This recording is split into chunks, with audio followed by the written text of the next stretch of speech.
आदाब, मैं हूं इरफान शेख और आप देख रहे हैं जय हिंद जनाब।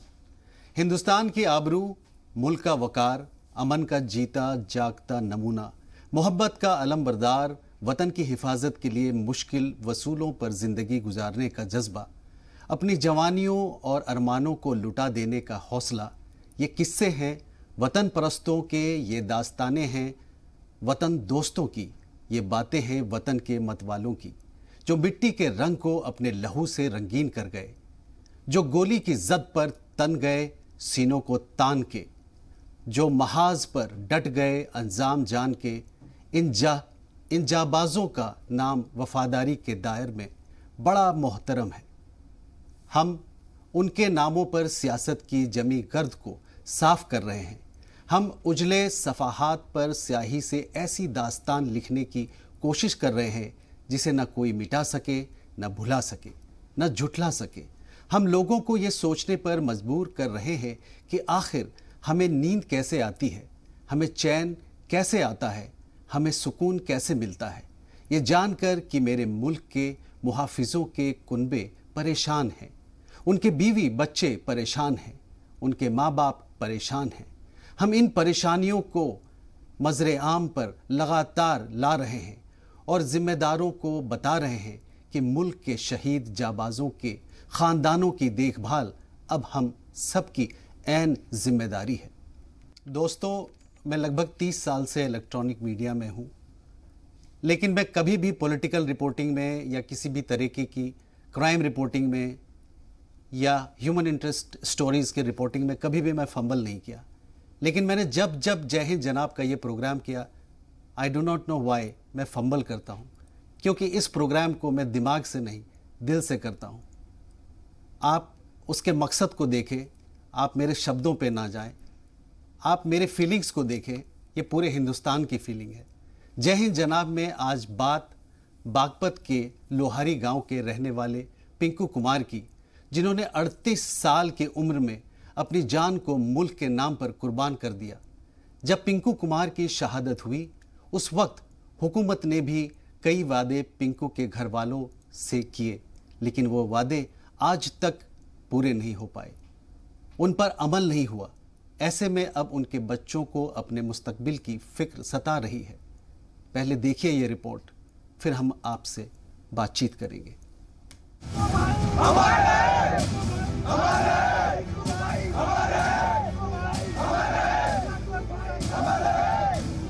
अच्छा था मेरे बच्चे, आती 5 बजे तक गोली लग गई।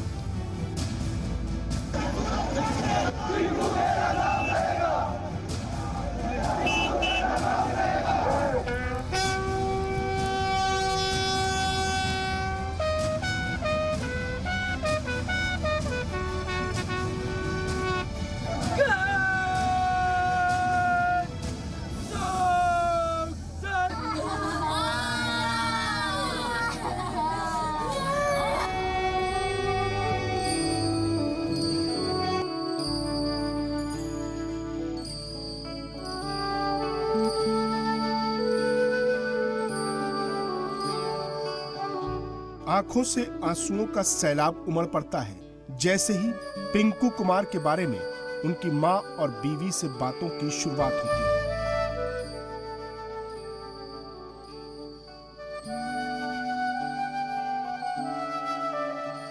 पिंकू होनहार थे, पूरे गांव के चहेते थे और वतन परस्ती का जज्बा कूट कूट कर भरा था। अपने मुल्क की मिट्टी से इस कदर मोहब्बत थी कि उसकी हिफाजत करते हुए शहीद हो गए।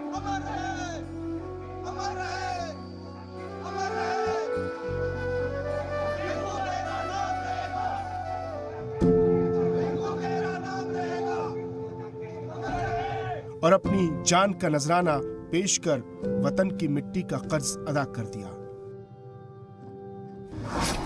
मार्च 2021 में जम्मू कश्मीर के शोपियां में दहशतगर्दों के साथ मुठभेड़ में फौज के हवलदार बागपत के लाल पिंकू कुमार शहीद हो गए। बागपत के गांव लुहारी में किसान कुनबे में पैदा हुए पिंकू कुमार 13 सितंबर साल 2001 को मेरठ से फौज में भर्ती हुए थे। जिस वक्त पिंकू की शहादत हुई, वो जम्मू कश्मीर में हवलदार के ओहदे पर तैनात थे। 38 साल के पिंकू अपने पीछे एक भरा पूरा खानदान छोड़ गए हैं।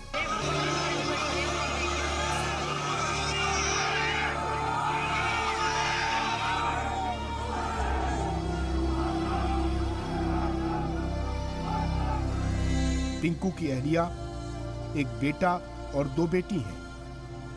इनकी जिंदगी की मुश्किलें टिंकू की शहादत के बाद बहुत ज्यादा बढ़ गई हैं। सरकार ने मुआवजे के साथ साथ सरकारी नौकरी और बच्चों की तालीम की जिम्मेदारी उठाने का वादा किया, लेकिन ना तो अभी तक कोई नौकरी मिल पाई है, ना ही बच्चों की फ्री तालीम की जिम्मेदारी सरकार ने उठाई है। हाँ जी, मैं ये कहना चाहूंगी, अगर मैं कुछ भी काम करूँ बच्चों के लिए तो मुझे थोड़ी हेल्प दे सरकार। रहने के लिए सरकार जो भी है मेरी हेल्प कर दे, जैसे कि मेरे बच्चों को अच्छी सी फैसिलिटी मिले।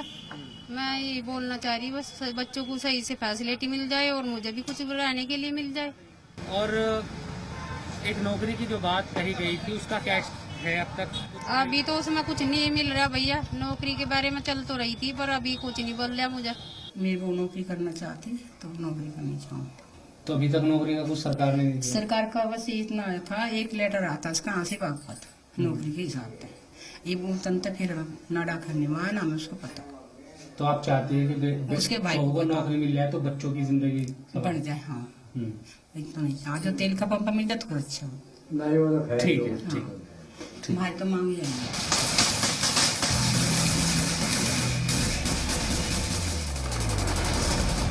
टिंकू कुमार 2001 में जाट बटालियन के जवान थे। बचपन से ही पिंकू के अंदर मुल्क से मोहब्बत का जज्बा भरा हुआ था। पिंकू अपने घर के सबसे जिम्मेदार फर्द थे। उनके जाने से जो खालीपन घर में पैदा हुआ है वो कोई भर नहीं सकता।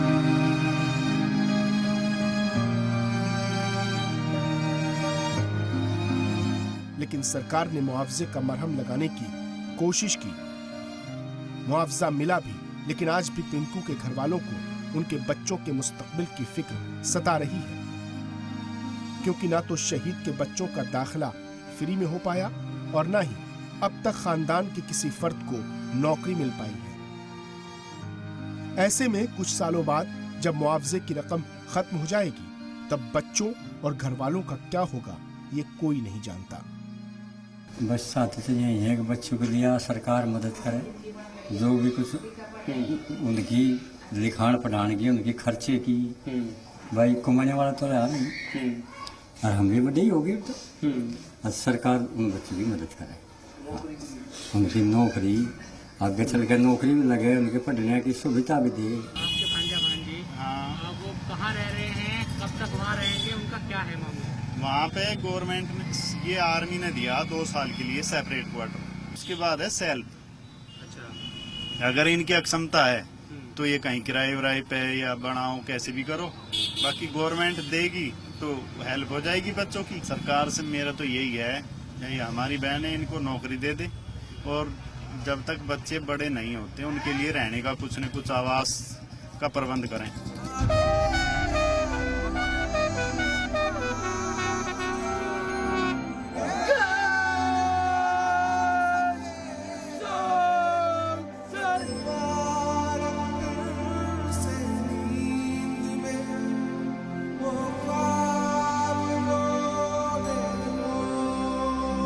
कोई भी सैनिक अपनी जान की कुर्बानी देकर मुल्क की हिफाजत करता है। ऐसे में जिम्मेदारी सरकार की भी है कि वो जो वादा करती है उसको जल्द से जल्द पूरा करे,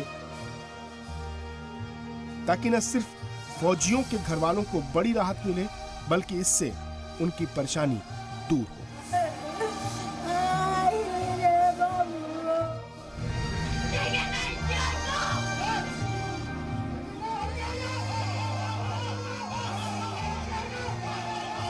पिंकू ने अपनी शहादत मुल्क के लिए दी, अपनी जान को कुर्बान कर दिया, लेकिन वो अपने पीछे एक पूरा परिवार छोड़ गए हैं, 2 बेटी और 1 बेटा। अब उनके भविष्य का सवाल है। परिवार वाले ये मांग कर रहे हैं कि सरकार ये सुनिश्चित करे कि परिवार से एक सरकारी नौकरी या कोई पेट्रोल पंप का जो लाइसेंस है इनको दिया जाए, ताकि बच्चों का जो भविष्य है वो सुरक्षित रहे और परिवार को किसी तरह की परेशानी न हो। कैमरामैन गौरव के साथ जी मीडिया के लिए बागपत से मैं शुएब रजा।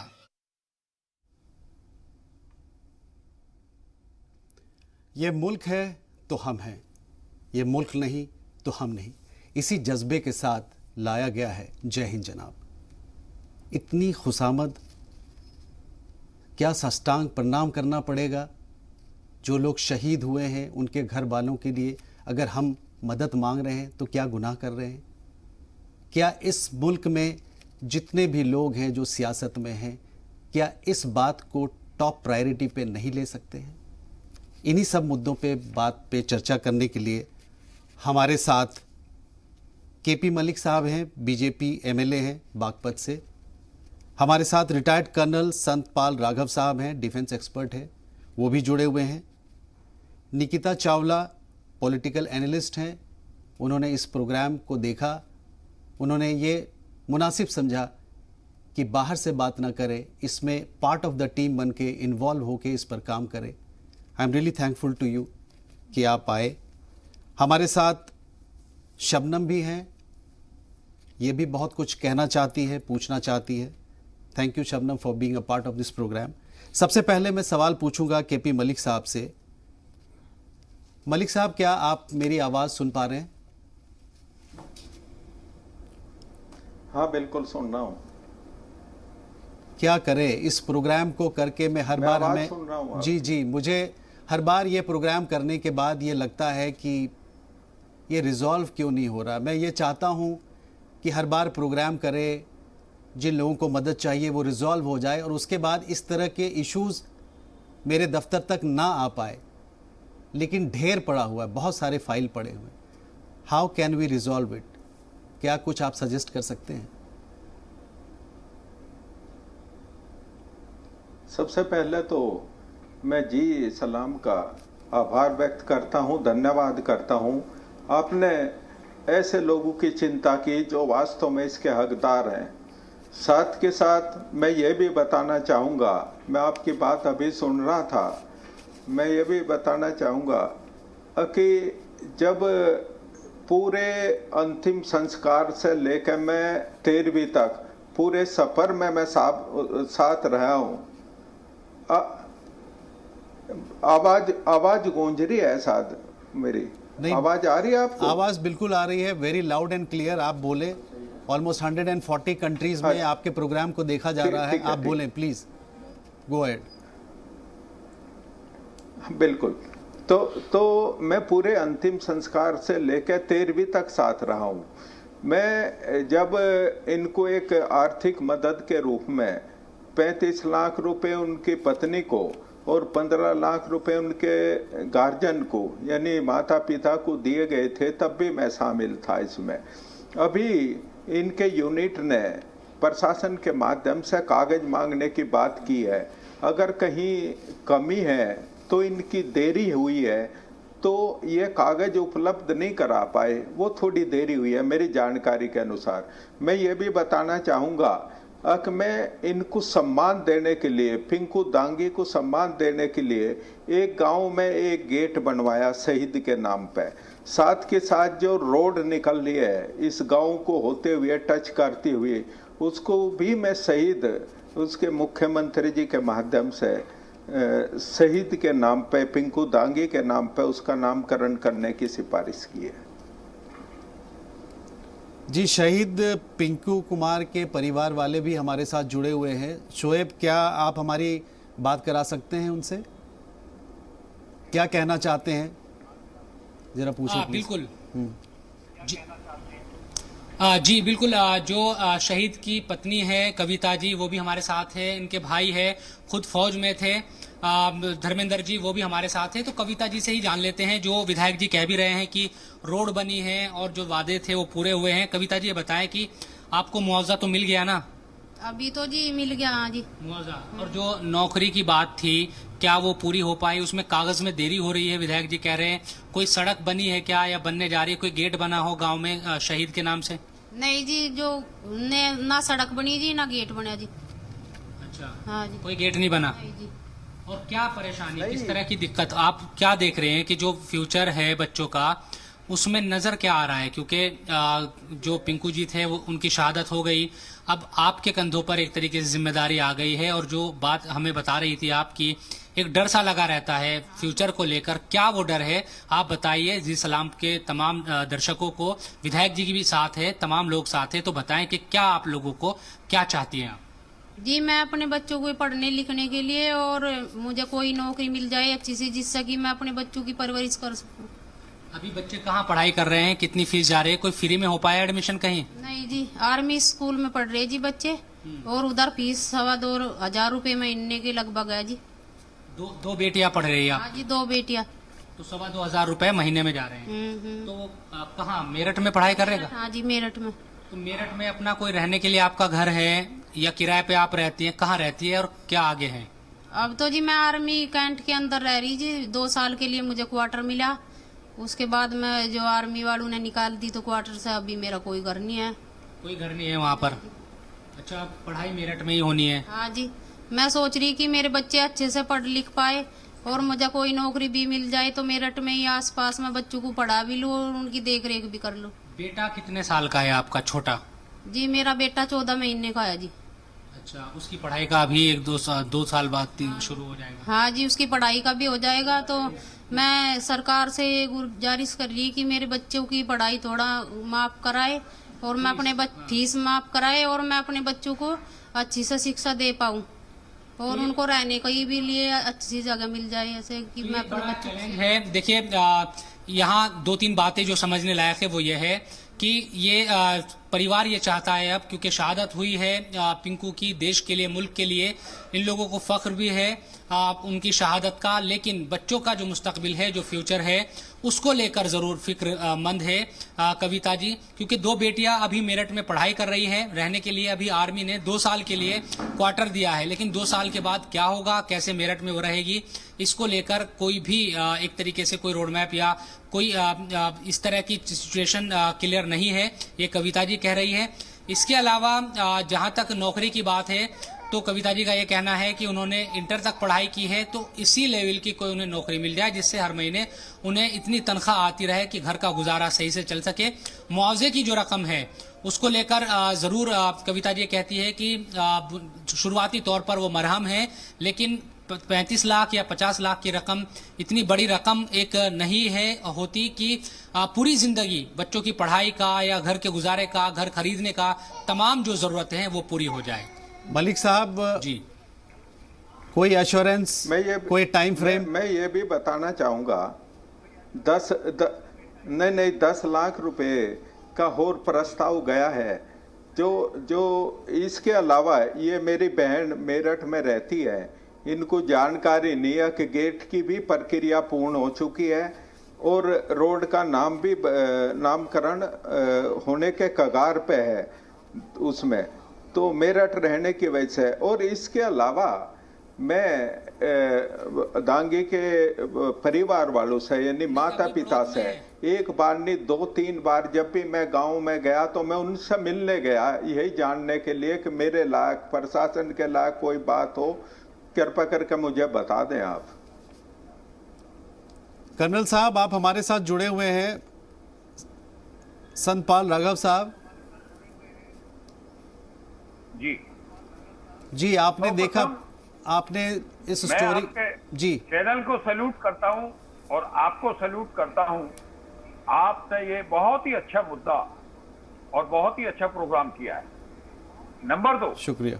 मैं आपके चैनल के माध्यम से ये पूरे विश्व को और पूरे देश को बताता हूं कि जब आर्मी का जवान शहीद होता है तो सिर्फ और सिर्फ आर्मी, और जो मैं कहूं कि सेंट्रल गवर्नमेंट, जो उसका आर्मी ग्रुप इंश्योरेंस होता है, मैं आसान शब्दों में बताना चाहता हूं, जैसे आपका कोई इंश्योरेंस कवर होता है और जवान उसको अपने पैसे से देता है, तो आर्मी सिर्फ उसको ये देती है।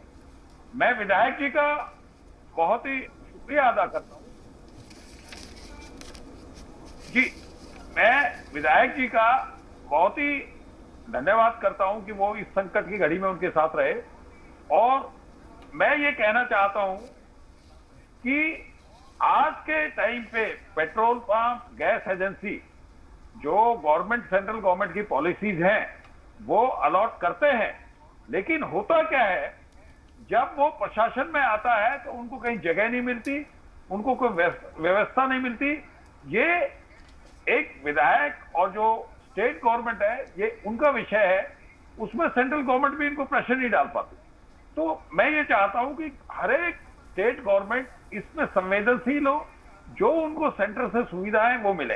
नंबर 3, आप कॉर्पोरेट वर्ल्ड के अंदर बहुत ही CSR की पॉलिसीज है जो उनके बच्चों को गोद ले सकती है। गोद लेने का मतलब यह है कि उनकी पढ़ाई का खर्चा, रहने का खर्चा, जब वो बड़े हो जाए और जब उनकी एजुकेशन पूरी हो जाए तो वो उनको जो है एक बहुत बड़ी सहूलियत मिले।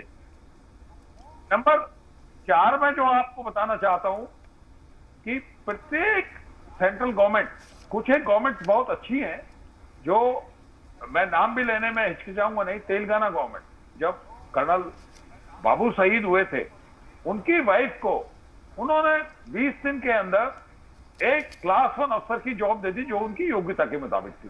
तो हर एक चीफ मिनिस्टर साहब जो उनकी वाइफ की, जो उनकी धर्म पत्नी की योग्यता है या कोई बच्चा बड़ा है, उस योग्यता के अनुसार उनको एक जॉब दी जाए जिससे कि उनकी आर्थिक स्थिति मजबूत हो और वो एक कॉन्फिडेंस आएगा।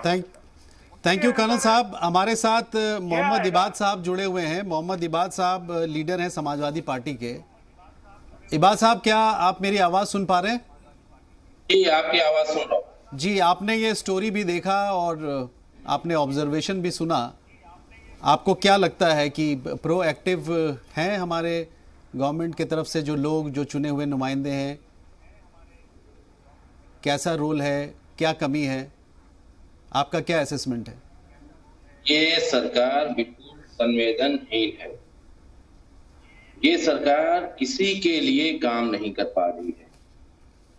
आज जो सरहदों पे हमारे जवान शहीद हो रहे हैं, जिसकी 14 महीने का बच्चा है और माँ परेशान है कि हम अपने बच्चों को कैसे तालीम और शिक्षा दिलाएंगे, उसके लिए सरकार अभी तक नौकरी की व्यवस्था नहीं कर पाई। जिस मकान में रह रही थी वो मकान खाली करा दिया गया और उसको मकान रहने के लिए सरकार ने नहीं मुहैया कराया। और शिक्षा को लेके इतना परेशान है, जबकि हमारे सैनिक जो देश की सरहदों पर अपना घर परिवार त्योहार सब छोड़कर हमारे लिए रहते हैं और कितने सैनिक शहीद हो जाते हैं, उनके परिवार को अगर इतना कष्ट झेलना पड़े और इतना लोगों को यकीन ना हो कि सरकार हमारे बच्चों को अच्छी एजुकेशन दिला पाएगी और अच्छी शिक्षा की व्यवस्था कर पाएगी, रहने के लिए मकान उपलब्ध करा देगी, तो ऐसी सरकार पे उम्मीद कौन कर सकता है जो हमारे सैनिकों की तरफ नहीं। इबाद साहब, आपने जो पॉइंट्स रेज किए, जाहिर सी बात है बहुत वैलिड पॉइंट है, हम लोगों को बहुत सीरियसली इस चीज़ को लेना चाहिए। निकिता चावला हमारे साथ जुड़ी हुई मौजूद हैं। निकिता, आपने सब कुछ देखा, आपने सभी को सुना, आपको क्या लगता है कि व्हाट इज़ मिसिंग? लोग टेक्निकल चीज़ों को, टेक्निकल फ्लॉज का बहाना दे करके उस चीज़ में प्रोएक्टिव नहीं होते हैं। ये देखने को मिला है कि जहाँ तक हमारे प्लेयर्स का सवाल है, चाहे वो क्रिकेट हो, चाहे ओलंपिक के प्लेयर्स हों, उनके लिए फ़ंड की कोई कमी नहीं होती है, बहुत मैसिव लेवल पे वो ऑर्गेनाइज हो जाता है। लेकिन एक जवान जो शहीद होता है, उनके परिवार वालों के लिए हम टेक्निकल चीज़ों को उनके आड़ में छुप जाते हैं। जी जी बिल्कुल। पहली बात, ये बेहद दुख की बात है कि हम लोग इनके लिए एक नौकरी और एक सिंपल सी चीज़ जैसे उनके बच्चों की एजुकेशन का खर्चा नहीं उठा पा रहे हैं एज अ सोसाइटी।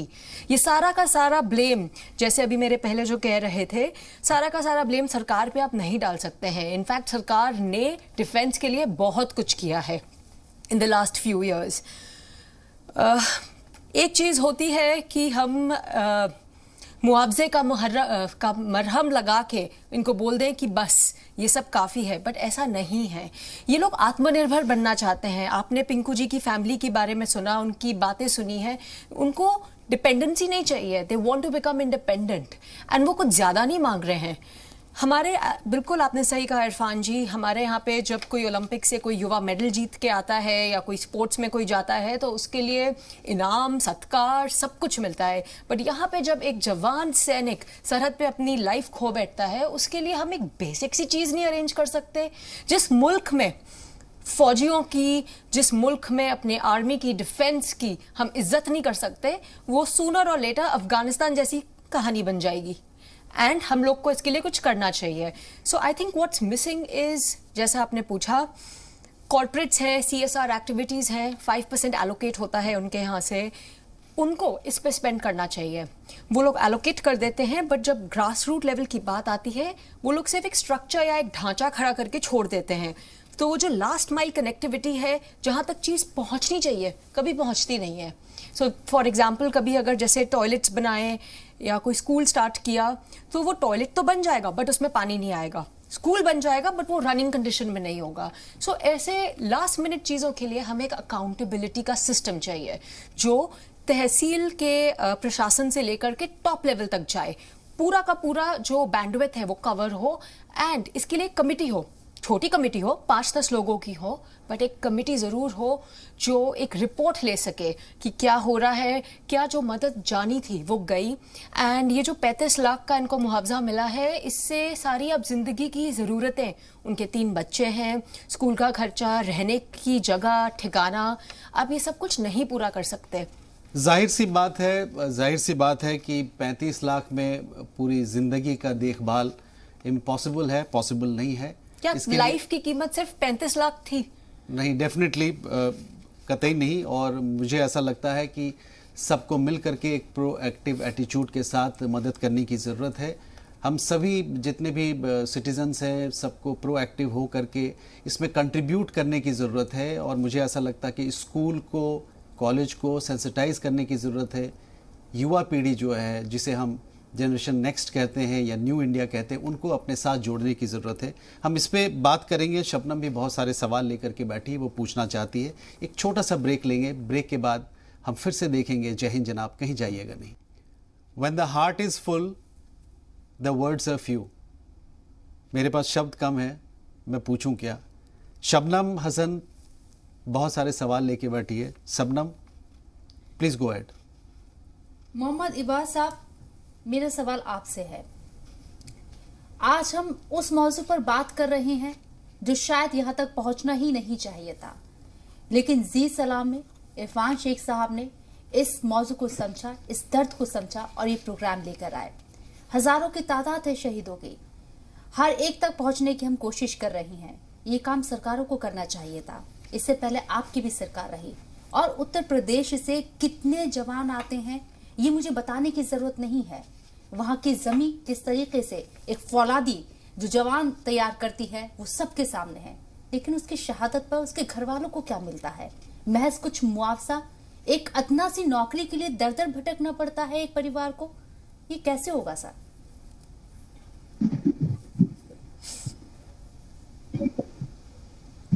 वैसे मेरी आवाज सुन पा रहे हैं आप? मैं सुन रहा हूं जी। मैं इस पे कोई सियासी रुख नहीं जानना चाह रही हूँ। मेरा कहने का मतलब ये है कि सरकारें आती हैं, जाती हैं, लेकिन क्या कोई एक पैमाना नहीं बनाना चाहिए कि आप शहीदों के लिए क्या कर रहे हैं? और जैसे कि मॉनिटरिंग की पहले भी बात उठी, उसको मॉनिटर नहीं करना चाहिए? मैं 100% आपकी बात से सहमत हूँ। समाजवादी पार्टी की सरकार में माननीय अखिलेश यादव जी मुख्यमंत्री थे, जो शहीद, हमारा शहीद होता था, अखिलेश जी ज्यादातर घरों पर खुद जाकर उसको तसल्ली भी देते थे। जो सरकार से मुआवजे के तौर पे पैसा होता था वो भी देते थे और उनको नौकरी भी देते थे। मुझे लगता है ये केस भी उत्तर प्रदेश की सरकार अखिलेश यादव जी को मुख्यमंत्री रहते हुए कोई खासकर शहीदों के लिए किसी भी परिवार को भटकना नहीं पड़ा होगा। और नेताजी जब रक्षा मंत्री थे तभी उन्होंने शहीद जो हमारे बॉर्डर पे शहीद हो जाते थे, पहले सरकार ने वो व्यवस्था भी नहीं कर रखी थी कि उनको अपने वतन के लोग देख सकें, उसके परिवार के लोग देख सकें, उनको अंतिम संस्कार में शामिल हो सकें, उनके डेड बॉडी को उनके घर तक पहुंचाया जाए। ये माननीय मुलायम सिंह यादव ने किया है। और तमाम सुविधाएं जो बन सकती है सरकार द्वारा, खासकर ये तो बेसिक जरूरत है। जो शहीद की विधवा भटक रही है, वो बेसिक समस्याओं को लेके ये एक छोटी सी नौकरी, अगर वो कह रही मैं इंटर पास हूँ, मुझे मैं जिस काबिल नौकरी दे दी है। और तमाम नौकरियां हैं, पूरे कोई विभाग ऐसा नहीं उत्तर प्रदेश के आज की डेट में जिसमें नौकरियां जगह खाली ना हो। ये सरकार नहीं भरना चाहती। एक सैनिक की विधवा को नौकरी नहीं दे पा रही है।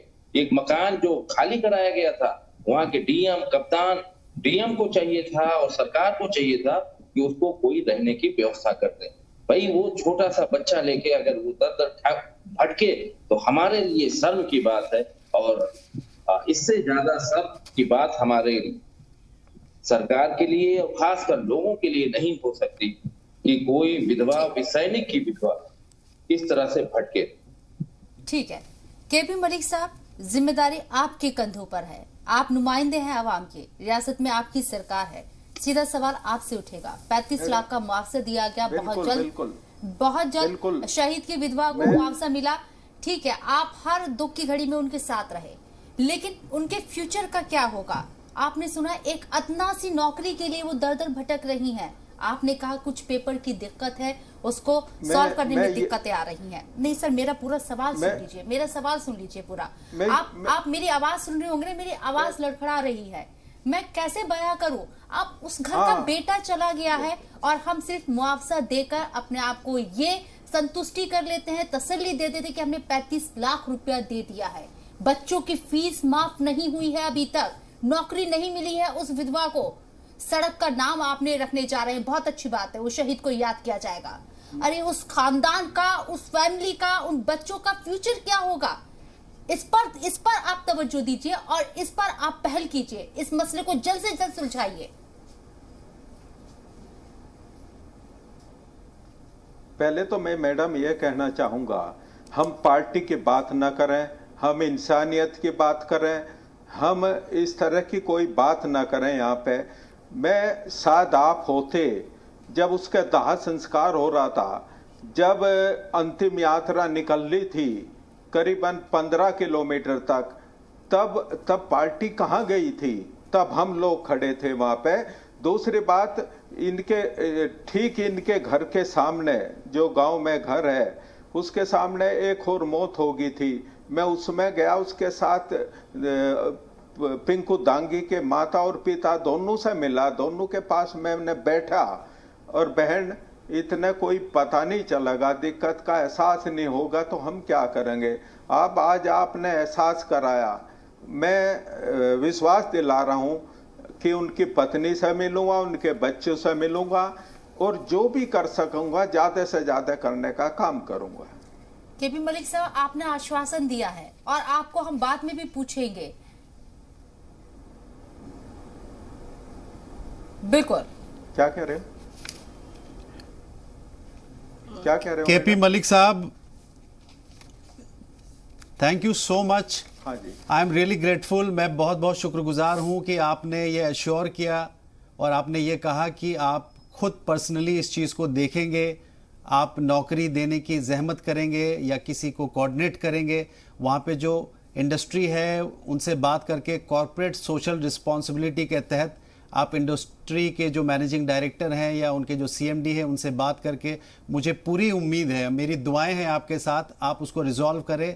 और जितने भी जर्नलिस्ट हैं, मैं पिछले 30 ईयर्स से इलेक्ट्रॉनिक मीडिया में हूं, मैं ये रिक्वेस्ट करूंगा अपने जर्नलिस्ट फ्रेंड से कि हम लोग भी थोड़ा थोड़ा जो भी हमारी हैसियत और औकात है हम लोग भी कंट्रीब्यूट करेंगे। ऐसा नहीं कि आप लीडर हैं तो आप पहल कर रहे हैं तो सिर्फ आप ही की जिम्मेदारी है, हम सब की जिम्मेदारी है। और मेरा ये मानना है कि जो दूसरे पॉलिटिकल पार्टी है जो अपोजिशन में है वो क्रिटिसाइज करने के लिए सिर्फ हमारे प्रोग्राम में प्लीज़ ना आए।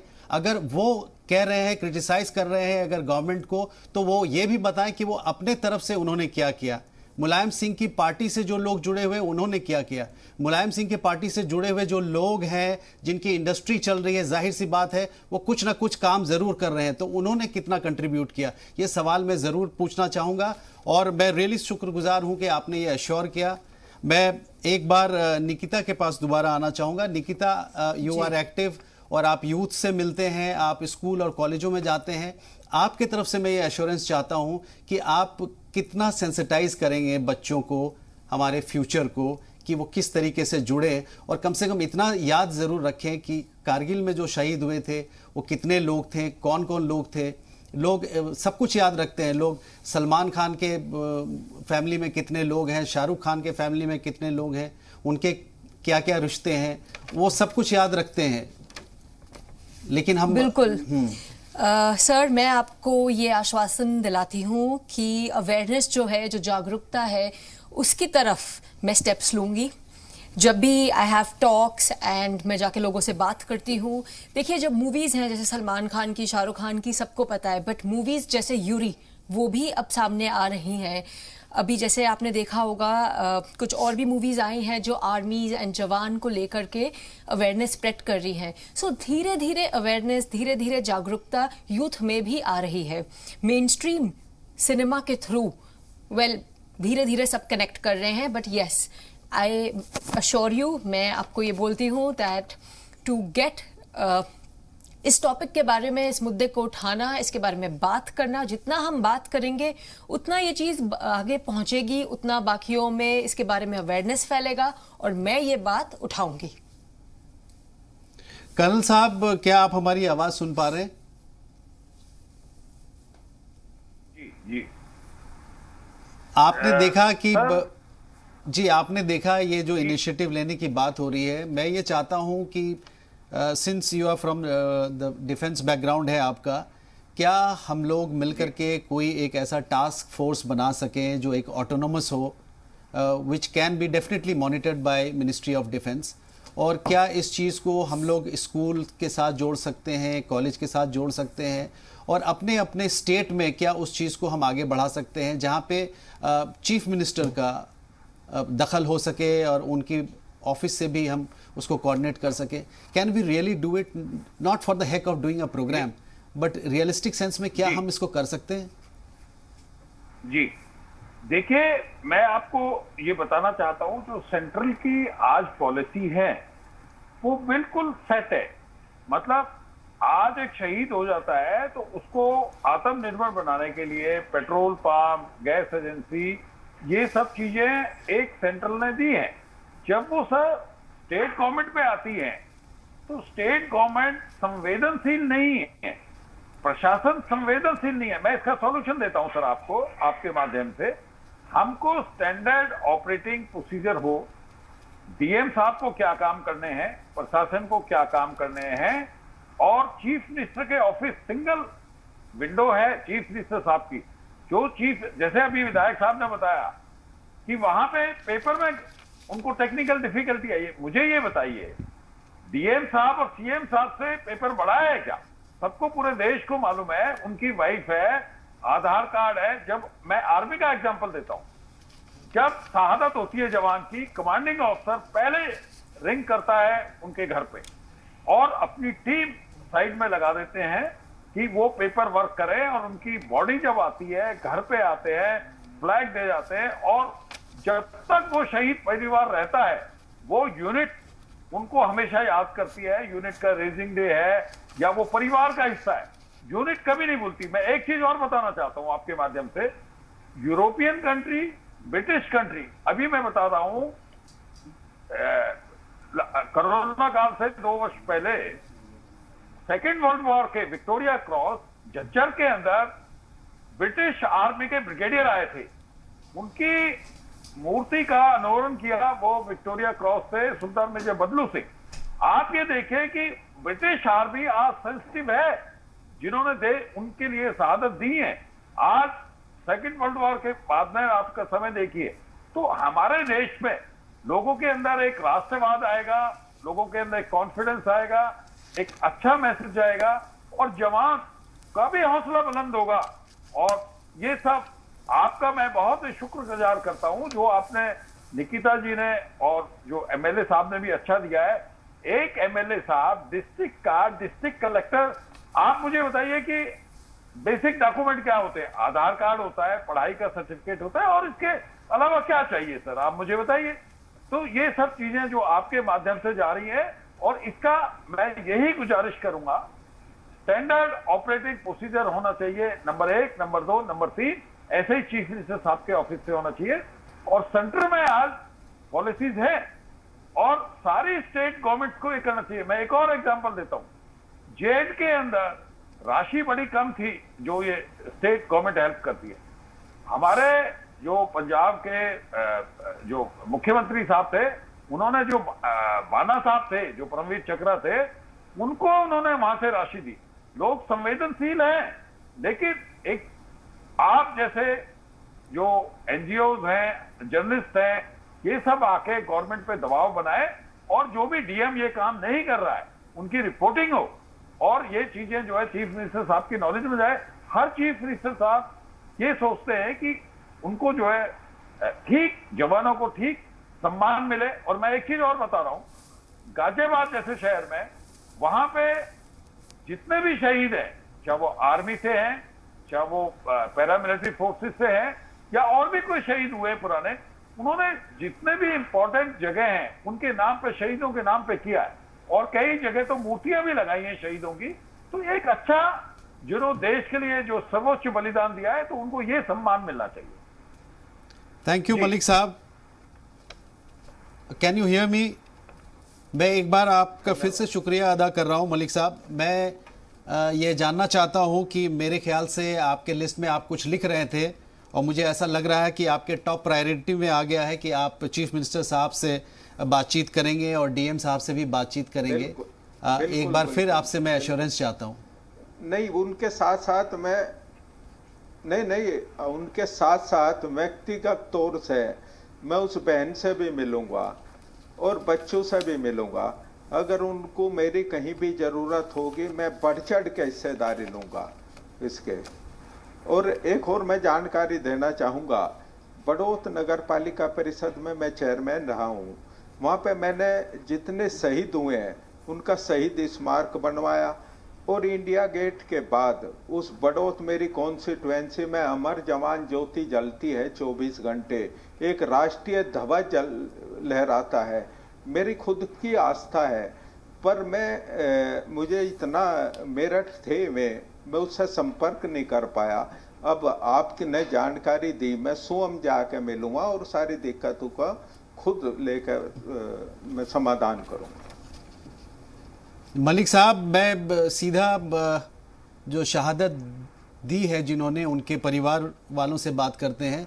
शोएब, आप मेरी जो बहन है उनसे आप बात कराएं, उनको आप ये बताएं कि सभी ने अश्योर किया है कि पूरा हिंदुस्तान उनके साथ है, अब मायूस होने की ज़रूरत नहीं है। ठीक है। बिल्कुल। देखिए, सबसे पहले तो मैं एक जानकारी दे दूं मलिक साहब को, क्योंकि मलिक साहब ने बड़ी अच्छे से आश्वासन दिया है कि वो तमाम तरह की मदद करेंगे। मलिक साहब, जो कविता जी है शहीद की पत्नी, वो बड़ौत में ही मौजूद है। मैं भी बड़ौत से ही लाइव कर रहा हूं, और मलिक साहब भी बड़ौत में ही रहते हैं। वो मेरठ अभी नहीं है, पिछले कई दिनों से बड़ौत में ही है, और 1-2 दिन और बड़ौत में रहेगी। तो बहुत अच्छा होगा कि कल ही अगर मुलाकात विधायक जी इस परिवार से कर लेंगे, और कविता जी, विधायक जी यकीन दिला रहे हैं कि वो जल्दी ही आपसे मुलाकात करेंगे, और जो बच्चों की फीस का मामला है, दूसरे जो भी मामले हैं, उनको लेकर आगे तक बात पहुंचाएंगे। आप क्या कहना चाहेंगी विधायक जी से, और कुछ अगर आपको कहना हो? जी बस मैं तो यही कहूंगी कि जब मिलने के लिए आएंगे तो बातचीत जब भी हो जाएगी। अच्छा। हाँ। लेकिन जिस तरह से तमाम लोग, आपने आप बात भी सुनी और वो आप लोगों के साथ खड़े, हमारी कोशिश ये रहती है इस प्रोग्राम के जरिए कि शहीद के परिवार को ये महसूस ना हो कि वो अकेला पड़ गया है, क्योंकि शहादत हमारे लिए दी गई है। जो पिंकू जी थे वो भी मुल्क के लिए शहीद हुए, हमारी हिफाजत करते हुए, मुल्क की हिफाजत करते हुए। तो आप कभी भी अकेला खुद को मत समझना, और जी सलाम के साथ साथ पूरा देश आपके साथ खड़ा है। एक तरीके से ये चाहेंगी कहना, अगर और कुछ भी आपके जहन में हो कि मुल्क के लोगों से, देश के लोगों से या विधायक जी से कुछ भी आप कहना चाहती हो अपने बारे में, बच्चों के बारे में, और कुछ चाहती हो तो आप रख सकती हो बात को। जी बस मैं तो ये चाह रही कि बच्चे को अच्छे से पढ़ पाए और मैं आगे इन्हें कोई कोर्स वगैरह कराऊँ तो वो भी अच्छे से हो जाए। तो विधायक जी जब आएंगे तब उनसे आप बात। हाँ जी, जब मैं उनसे बात करूँ। विधायक जी देखिए, विधायक जी आएंगे तो बात करेंगी, और बड़ौद में ही मौजूद हैं तो बहुत ज्यादा दूर जाने की जरूरत मलिक साहब को नहीं पड़ेगी, क्योंकि मेरठ से कई दिनों से यहीं पर विधायक जी कल ही जाएंगे। बच्चे हालांकि अभी मेरठ हैं और मेरठ वापस भी जाना है। कल ही मिलूंगा। बिल्कुल, ये और अच्छी बात है। और हम भी ये कोशिश करेंगे, क्योंकि हमारी भी कोशिश लगातार ये रहती है कि जिन भी मामलों को या जिन भी परिवारों की स्टोरी हमने चलाई उन पर जो भी फॉलोअप हो, किस तरह से कार्रवाई हुई और जिम्मेदार लोगों ने किस तरह से जो आश्वासन दिए थे उन पर अमल हुआ नहीं हुआ, उन तमाम चीजों पर हम भी निगाह रखेंगे जरूर। Thank you so much, God bless you all. बहुत बहुत शुक्रिया। आज हमें ये महसूस हो रहा है कि जो एफर्ट हम लोगों ने लिया है वो कहीं ना कहीं अंजाम तक पहुंच रहा है, and we are in the right direction. Thank you very much, बहुत बहुत शुक्रिया। Hats off to you people. Be blessed always. God bless you. जय हिंद, जय भारत।